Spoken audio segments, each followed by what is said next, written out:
Saçı ölsen oldu adamsa. Vay işkilem. Ben bu Gülsüm bilekçini kuluda baş güçte ölmeme kıyılıp ölmeyeceğim o. Micazım yok desem şigoyen bu kaptım etsem tık boğar gidecek dedim ey. Şundak bilekçi küt barma.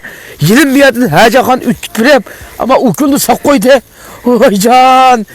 Acayip kıyılıp git barma işkilem. Bizim adam itiz varma da koyup yok. Acayip su. Kim numar bunu? Yüzü bulunum. Orvatay. Yüzvan. Hey, bizden kışınız bama.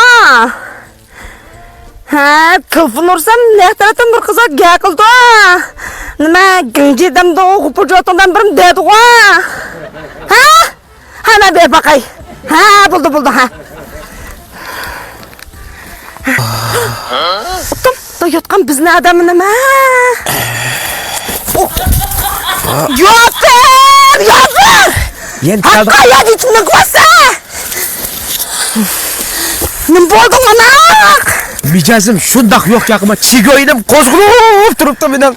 Okşam, hıt kettin nıpsın kemek.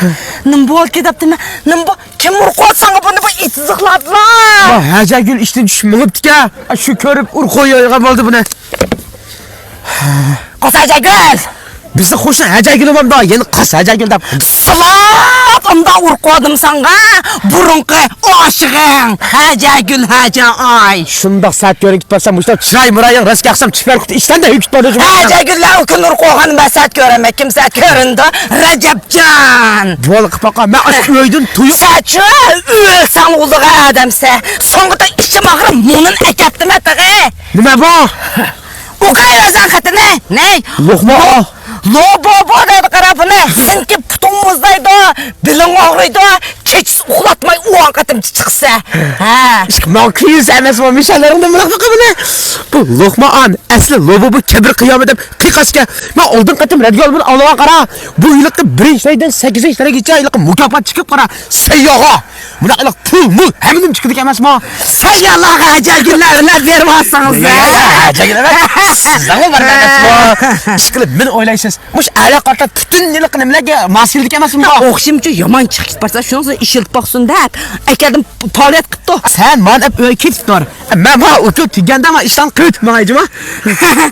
Hacer gül kep talkıyım da. Ay şu tatlıydı kalmam tuttu. Bunu tüya kaptı kendike. Bize bak. Bize el kaptı. May! May onu ben! May!